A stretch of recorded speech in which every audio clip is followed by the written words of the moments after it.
오늘 우리에게 주시는 하나님의 말씀은 사무엘상 26장 1절에서 12절까지의 말씀입니다. 사무엘상 26장 1절에서 12절까지의 말씀을 교독하시고 마지막 절은 함께 합독하겠습니다. 10사람이 기브아에서 와서 사울에게 말하여 이르되 다윗이 광야 앞 하길라 산에 숨지 아니하였나이까 하매 사울이 일어나 광야에서 다윗을 찾으려고 이스라엘에서 택한 사람 3,000명과 함께 광야로 내려가서 사울이 광야 앞 하길라 산 길가에 진친니라. 다윗이 광야에 있더니 사울이 자기를 따라 광야로 들어옴을 알고 이에 다윗이 정탐꾼을 보내어 사울이 과연 이른 줄 알고 다윗이 일어나 사울이 진친 곳에 이르러 사울과 내리 아들 군사령관 아브넬이 머무는 것을 본즉 사울이 진영 가운데 누웠고 백성은 그를 둘러 지쳤더라. 이에 다윗이 햇사람 아히멜렉과 수레의 아들 요압의 아우 아비새에게 물어 이르되 누가 나와 더불어 진영에 내려가서 사울에게 이르겠느냐 하니 아비새가 이르되 내가 함께 가겠나이다. 다윗과 아비새가 밤에 그 백성에게 나아가 본즉 사울이 진영 가운데 누워 자고 창은 머리 곁에 땅에 꽂혀 있고 아브넬과 백성들은 그를 둘러 누웠는지라. 아비새가 다윗에게 이르되 하나님이 오늘 당신의 원수를 당신의 손에 넘기셨나이다. 그러므로 청하오니 내가 창으로 그를 찔러서 단번에 땅에 꽂게 하소서. 내가 그를 두 번 찔 것이 없으리다 하니 다윗이 아비새에게 이르되 죽이지 말라. 누구든지 손을 들어 여호와의 기름 부음 받은 자를 치면 죄가 없겠느냐 하고 또 다윗이 또 이르되 여호와께서 살아계심을 두고 맹세하노니 여호와께서 그를 치시리니 혹은 그는 죽을 날이 이르거니와 또는 전장에 나가서 망하리라. 내가 손을 들어 여호와의 기름 부음을 받은 자를 치는 것을 여호와께서 금하시나니 너는 그의 머리 곁에 있는 창과 물병만 가지고 가자 하고 다윗이 사울의 머리 곁에 창과 물병을 가지고 떠나가되 아무도 보거나 눈치채지 못하고 깨어있는 사람도 없었으니 이는 여호와께서 그들을 깊이 잠들게 하셨으므로 그들이 다 잠들어 있었기 때문이었더라. 아멘. 할렐루야. 오늘도 우리 예배 가운데 함께 하신 주님을 찬양합니다. 그리고 오늘 예배를 통해서 믿음으로 사는 것이 무엇인지를 깨달음으로 하나님의 은혜와 복을 받는 믿음의 사람들 다 되시기를 예수님의 이름으로 축복합니다. 오늘 본문을 보면 사무엘상 24장에 일어났던 즉 엔게디 동굴과 유사한 사건이 또 일어나게 되는 것을 보게 됩니다. 사울왕은 다윗을 추격하기 위하여 하길라산 앞 길가에 진을 칩니다. 오늘 보면 2절 3절 말씀 사울이 일어나 광야에서 다윗을 찾으려고 이스라엘에서 택한 사람 3,000명과 함께 광야로 내려가서 사울이 광야 앞 하길라산 길가에 진치니라. 권력이 주는 매력이 얼마나 크기에 정적에 대한 불안이 얼마나 크기에 사울이 이렇게 끈질기게 다윗을 죽이려고 하는지 모르겠습니다. 그러니까 바란 광야에 있다가 이제 어제 우리가 봤던 것처럼 갈멜에 있는 이 나발의 사건을 경험하고 아비가일의 사건을 경험하고 이렇게 이제 다시 유다 광야에서 유다로 올라왔습니다. 그러나 광야입니다. 그래서 광야인데 그 소식을 듣고 누가 가서 밀고를 한 거죠. 오늘 보면 말이죠. 그랬더니 또 그 광야로 내려오는 것입니다. 사람이 살 수 없는 광야인데 그래서 잠깐 사무엘상 24장에 나온 엔게디 동굴 사건과 오늘 보면 26장에 나오는 하길라 산의 내용을 비교해 보면 사울 왕은 전쟁도 아닌데 두 사건 모두 이스라엘에서 뽑은 군사 3,000명을 동원을 합니다. 사무엘 24장 2절에 보면 사울이 온 이스라엘에 택한 사람 3,000명을 거느리고 다윗과 그의 사람들을 찾으려 들염소 바위로 갈세라고 합니다. 오늘 보면 2절에도 보면 사울이 일어나 광야에서 다윗을 찾으려고 이스라엘에서 택한 사람 3,000명과 함께 10광야로 내려가서라고 말합니다. 다윗을 잡아 죽이려는 이 사울의 이 의지가 얼마나 강하고 집요했으면 전쟁이 일어나는 것도 아닌데 군사 3,000명 뽑은 군사 3,000명을 데리고 다윗을 추격하는 것입니다. 오늘 보면 12절에 보면 다윗과 아비새 장군이 사울 왕이 잠든 즉 적진의 심장부까지 들어가서 사울 왕 머리 곁에 있는 창과 물병을 가지고 옵니다. 그런데 이 사실을 눈치챈 깨어있는 병사가 아무도 없습니다. 여러분, 군사들은 원래 불침번을 쓰게 돼 있습니다. 근데 왜 이렇게 군사들이 정신이 해이해지고 사기가 떨어진 이유가 무엇일까요? 그 이유가 무엇이겠습니까? 그것은 이번 출동이 명분이 없는 출동이란 걸 사울의 군사들이 너무나 잘 아는 것입니다. 사울 왕의 군사들도 이걸 전쟁 때문에 자신들 3,000명이면 대단한 군사입니다. 3,000명의 군사들이 사울이 다윗을 죽이려고 하는데 현안이 되어 있는 이유를 알 수가 없는 거예요. 다윗이 전혀 사울 왕에 대해서 죽이고자 하는 마음이 없고 피해 다니고 또 들어오지도 않고 어떤 성읍에 들어간 것도 아니고 광야에 그냥 사는 거예요. 그런데 죽이려고 하니 명분 없는 추격전이요 사울 왕의 피해망상적인 고집임을 다 아는 거죠. 엔게디 동굴에서는 부하들이 다윗에게 사울 왕을 죽이라고 요구했습니다. 당신이 가서 죽이십시오. 그런데 이번 하길라산에서는 부하인 아비새 장군이 직접 자기가 사울 왕을 죽이겠다는 거예요. 당신이 죽일 필요가 없습니다. 내가 죽이겠습니다. 창을 2번 찌를 것도 없습니다. 한 번만 찌르면 끝납니다. 다윗이 죽이지 않아도 된다고, 자기가 직접 죽이겠다고, 당신에게 책임이 없다고, 내가 책임을 지겠다고 이렇게 말을 합니다. 그 순간 아마 다윗의 마음속에 자신의 손에 피를 묻히지 않아도 되니까, 자기가 사울 왕을 직접 해치지도 않아도 되니까 책임을 회피할 수 있겠구나라는 생각을 할 수도 있었을지 모르겠습니다. 그래서 생각이 그렇다면 알아서 하시오, 나는 모르는 일이오라고 묵인할 수도 있었을 것입니다. 그 순간이야말로 정말 다윗에게 유혹의 순간이었을 것입니다. 다윗은 엔게디 동굴에서 사울 왕의 옷을 베었지만 하길라 산에서는 사울 왕의 창과 물병만을 가지고 나옵니다.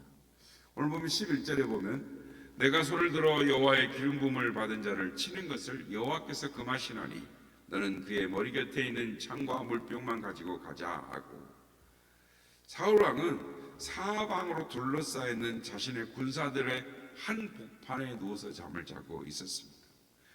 머리맡에 창을 꽂아두지 않으면 안 될 정도로 불안해하고 있었습니다. 심리적으로 쫓는 자보다 쫓기는 자가 더 불안한 법인데, 다윗은 쫓기는 입장에 있으면서도 담대하게 저 심장부까지 나아가는 반면에 사울 왕은 쫓는 입장에 있으면서도 불안에 휩싸여 있었던 것입니다. 그 창이 어떤 창입니까? 사울 왕이 자신의 왕권을 상징하는, 왕권을 보존하기 위하여 악기를 연주하는 다윗에게 2번이나 던졌던 창이었습니다. 그리고 자신의 안전을 지키기 위하여 오늘도 자신의 머리 곁에 창을 꽂아놓고 자는 것입니다. 그러나 그 창은 자신만을 보호하는 창이 아니었습니다. 다윗이 마음먹기에 따라서 그 창으로 사울을 죽일 수도 있었습니다. 이처럼 인간적인 수단과 방법은 우리를 보호하는 안전한 방편이 될 수가 없는 것입니다. 오직 하나님만이 우리를 안전하게 지키시는 방패가 되시는 줄로 믿습니다. 시편 4절에 보면 내가 평안히 눕고 자기도 하리니 나를 안전히 살게 하시는 이는 오직 여호와이시니라. 아멘. 두 사건에서 동일하게 다윗은 사울 왕에게 호소를 합니다. 사무엘상 24장 11절에 보면 내 아버지여 보소서, 내 손에 있는 왕의 옷자락을 보소서. 내가 왕을 죽이지 아니하고 곧 옷자락만 베었은즉 내 손에 악이나 죄가가 없는 줄 아실지니 왕은 내 생명을 찾아 헤아려 하시나 나는 왕에게 범죄한 일이 없나이다 하면서 호소를 합니다. 또 사무엘상 26장 18절에도 또 이르되 내 주는 어찌하여 주의 종을 쫓으시나이까? 내가 무엇을 하였으며 내 손에 무슨 악이 있나이까? 하면서 왜 나를 쫓느냐? 당신을 죽이려고 하지 않는데 왜 나를 이렇게 가만 놔두지 않느냐? 이렇게 말하는 것이죠. 성도 여러분, 다윗은 엔게디 동굴과 하길라 산에서 자신을 쫓고 쫓기는 이 상황 속에서 또 사울을 죽이지 않고 풀어지는 똑같은 사건을 반복하면서 무슨 생각을 했을까요? 여러분이 다윗의 처지였다면 무슨 생각을 했겠습니까? 열심히 준비한 시험에서 반복해서 낙제하고 시도하는 취직마다 인터뷰에서 떨어지고 밤잠을 자지 않고 애쓴 사업이 반복해서 실패한다면 그럴 때 무슨 생각을 하겠습니까? 몇 가지 추측을 해볼 수 있습니다. 첫째는 언제 이런 상황이 끝날 것인가, 상황에 대한 푸념이 일어날 수 있습니다. 우리가 살아가는 것이 더 나아질 것이다 라는 희망 때문에 살아갑니다. 그런데 비참한 상황이 계속되면 삶의 희망의 자리가 점점 좁아지는 수밖에 없는 것입니다. 끝나지 않을 것 같은 현실의 벽에 부딪히면 극단적인 선택을 하는 사람들이 있는 것입니다. 다윗도 어쩌면 반복적으로 전개되는 이 쫓고 쫓기는 비참한 상황에 대해서 심한 괴로움을 겪었을 것입니다. 그래서 그냥 자포자기하는 블레 아니라 다른 데로 가자 아니면 그냥 자기 안에 있는 사람들을 다 떠나보내거나 자포자기하는 어떤 극단적인 방법을 선택했을지도 모릅니다.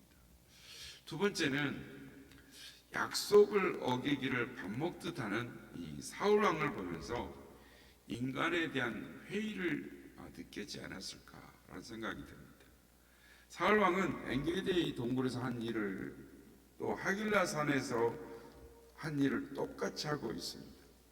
엔게디 동굴에서 다윗이 사울 왕을 죽이지 않고 살려주었을 때 그런 다윗을 향하여 내 아들이라고 소리 높여 울었습니다. 그러니까 내 아들아 내 아들아 하면서 막 웁니다. 그랬다면 그를 그렇게 고백한 내 아들이라는 의미가 무슨 의미가 있겠습니까? 엔게디 동굴에서 사울 왕은 자신이 다윗에게 잘못했다고 다시는 그것을 하지 않겠다고 울면서 다짐하면서 용서를 빌었습니다. 그렇다면 그때의 다짐이 무슨 의미가 있는 겁니까? 엔게디 동굴에서 사울 왕이 소리 높여 울었습니다. 그렇다면 그때의 울음은 무슨 의미가 있는 것입니까? 사람이 흘리는 눈물에서조차 진실이 없다면 사람에 대해서 회의를 느낄 수밖에 없는 것입니다. 다윗은 사울 왕으로 인해서 다시는 사람을 진실하게 믿을 수 없게 되었을 것입니다. 마지막으로 자기의 판단이 잘못되었다는 자기 자신에 대한 회의, 실망이 생겼을지도 모릅니다. 자기 판단이 옳았으면 결과도 옳은 결과가 나와야 하는데 전혀 엉뚱한 결과가 나오는 것이 아닙니까? 사울왕을 죽일 수 있었는데 옷자락만 베면 사울왕이 달라질 줄 알았습니다. 자기 진심을 알아줄 줄 알았습니다. 그런데 여전히 사울왕은 변하지 않았더라는 것이죠. 여전히 사울왕은 언제 그랬냐는 듯이 다윗을 향하여 창을 겨누고 있었습니다. 그런 결과를 보고 이게 아니구나, 내 판단이 잘못되었구나 라는 생각을 하게 되지 않았을까요? 하나님의 말씀을 따르는 것도 좋지만 그것도 상황에 따라서 사람에 따라서 달라져야 하는 것이 아닐까 자책하지 않았을까요? 그런데 그 혼란스러움에도 불구하고 다윗은 흔들리지 않습니다. 다윗의 비전은 흔들리지 않습니다. 다윗의 의지는 꺾이지 않았습니다. 보통 사람 같으면 그 사람에 대한 실망 때문에 분노와 극단적인 선택을 했을 텐데, 자기 자신을 자책하고 후회하고 실망했을 텐데, 다윗은 그렇지 않았습니다. 그렇다면 그 무엇이 다윗 그를 흔들리지 않게, 꺾이지 않게 했을까요? 바로 살아계신 하나님에 대한 믿음 때문이었습니다. 오늘 보면 10절을 보십시오. 다윗이 또 이르되 여호와께서 살아계심을 두고 맹세하노니. 이 한마디가 오늘 우리에게 들려주시는 하나님의 음성인 것입니다. 살아계신 하나님에 대한 다윗의 믿음이 얼마나 확고해 있는가 성경은 다음과 같이 말해줍니다. 다윗은 여호와의 기름 부은 받은 자를, 살아계신 하나님을 내가 굳건히 믿겠다. 하나님께 세운 자를 내가 죽이지 않겠다. 다시 한번 결심을 합니다. 9절 말씀, 다윗이 아비새에게 이르되 죽이지 말라. 누구든지 손을 들어 여호와의 기름 부음을 받은 자를 치면 죄가 없겠느냐. 다윗은 하나님의 기름 부음을 받은 사람에게 손을 대는 것은 그 사람을 기름 부어 세우신 하나님의 권위에 대하여 도전하는 것으로 여겼던 것입니다. 따라서 사울 왕을 죽이지 않은 것은 사울 왕 개인을 생각해서가 아니라 사울 왕에게 기름을 부으신 하나님에 대해서 생각했기 때문입니다. 다윗은 하나님께 심판을 맡깁니다. 10절, 다윗이 또 이르되 여호와께서 살아계심을 두고 맹세하노니 여호와께서 그를 치시리니 혹은 죽을 날이 이르거나 또는 전쟁에 나가서 망하리라. 다윗은 자기 자신 또한 하나님의 심판을 받기를 원합니다. 19절에 보면 원하건대 내 주 왕은 이제 종의 말을 들으소서. 만일 왕을 충동시켜 나를 헤아려 하는 이가 여호와시면 여호와께서는 제물을 받으시기를 원하나이다마는, 만에 하나라도 하나님이 사울 왕의 마음을 충동시켜서 하신 것이라면 사울 왕의 추적을 달게 받겠다라는 것입니다. 그리고 하나님의 뜻이라면 얼마든지 죽겠다, 달게 받아들이겠다라는 것입니다. 이런 본문들이 우리에게 밝혀주는 것은 다윗은 하나님을 진짜로 신뢰했다라는, 살아계신 하나님을 정말 굳세게 신뢰했다. 다윗은 어떤 상황에서도 사람에 대한 회의가 밀려와도 자신에 대한 실망이 느껴져도 하나님만 바라고 하나님만 믿고 하나님께 모든 것을 맡겼던 것입니다. 어려울 때 하나님으로부터 점수 따기가 쉽다라는 말이 있습니다. 그러니까 어려울 때 하나님을 더 감동시킬 수 있다라는 것입니다. 열왕기상 17장에 보면 사르다 과부의 이야기가 나옵니다. 그 애는 가루 한 줌 남았습니다. 그 빵가루 한 줌을 만들어 아들과 함께 먹고 죽을 작정이었습니다. 그때 선지자 엘리야가 그 가루로 자신을 위해 떡을 만들어 오라고 합니다. 벼룩의 간을 빼먹지 않다는 이야기입니다. 그런데 그 여인은 선지자의 말에 순종합니다. 빵 하나 더 먹고 죽으나 안 먹고 죽는 것은 마찬가지라는 것입니다. 이럴 바에야 순종하고 죽자, 그리고 결단하는 것입니다. 그랬더니 그 통의 가루가 다하지 아니하고 그 병의 기름이 없어지지 아니했다. 하나님의 축복을 받습니다. 하나님의 마음을 감동시켰다라는 것입니다. 다윗은 지금 그 어려운 처지에서 하나님을 굳게 붙듭니다. 하나님을 의지합니다. 하나님의 권위를 인정하고 하나님께 모든 걸 맡겨드립니다. 그랬더니 하나님이 그를 인정하시죠. 하나님을 감동시킵니다. 감동받은 하나님, 다윗에게 신정국가라는 축복을 내려주십니다. 그의 위가 흔들리지 않겠다라고 다시 한번 확인해 주시는 것이죠. 사랑하는 성도 여러분, 상황이 녹록지 않습니까? 주변 사람들이 여러분의 속마음을 뒤집어 놓습니까? 때론 여러분 자신에 대하여 실망과 자포자기하고 싶은 마음을 느끼십니까? 그러나 하나님만을 바라보십시오. 하나님을 믿으십시오. 하나님께 모든 걸 맡기십시오. 이때야말로, 어려울 때야말로 진정 하나님을 감동시킬 수 있는 순간입니다. 하나님을 신뢰하고 하나님께 모든 걸 맡길 때, 말씀에 순종할 때 하나님의 은혜로 충만하게 될 줄 믿습니다. 이 사실을 믿으신 하나님의 은혜 가운데 나아가시는 우리 모두가 다 되시기를 예수님의 이름으로 축복합니다. 갈 길을 갈지고 예수님 주 앞에 빨리 나갑시다.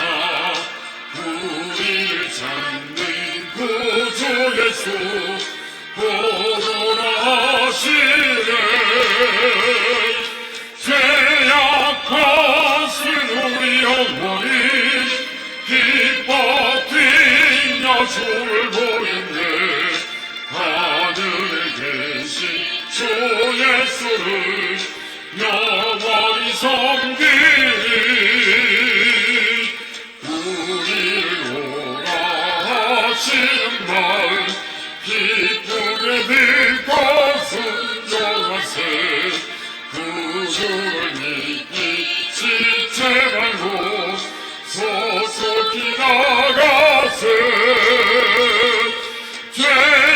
죄악받은 우리 영혼이 기뻐 뛰며 주를 보겠네. 하늘에 계신 주 예수를 영원히 섬기리. 주는 여기 계시오니 나와서 주의 말씀 듣세. 듣기도 하며 생각하니 잠들으시로다. 죄악받은 우리 영혼이 기뻐 뛰며 주를 보겠네. 하늘에 계신 주 예수를 영원히 섬기리. 아멘. 다윗은 살아계신 하나님을 굳게 믿었습니다. 그래서 하나님만 바라보고 하나님을 믿고 하나님께 모든 걸 맡겼습니다. 어려울 때, 더 힘들 때 하나님만 붙잡았더니 하나님께서 다윗을 보시고 인정하시고 감동하시고 그를 하나님의 축복의 도구로 하나님의 인정받는 자로 세워주셨습니다. 하나님, 우리도 하나님을, 살아계신 하나님을 온전하게 믿는 믿음의 사람, 어려울 때일수록 더욱 굳세게 하나님을 향한 비전을 붙드는 우리가 되게 하여 주옵소서. 이렇게 기도하기 원합니다.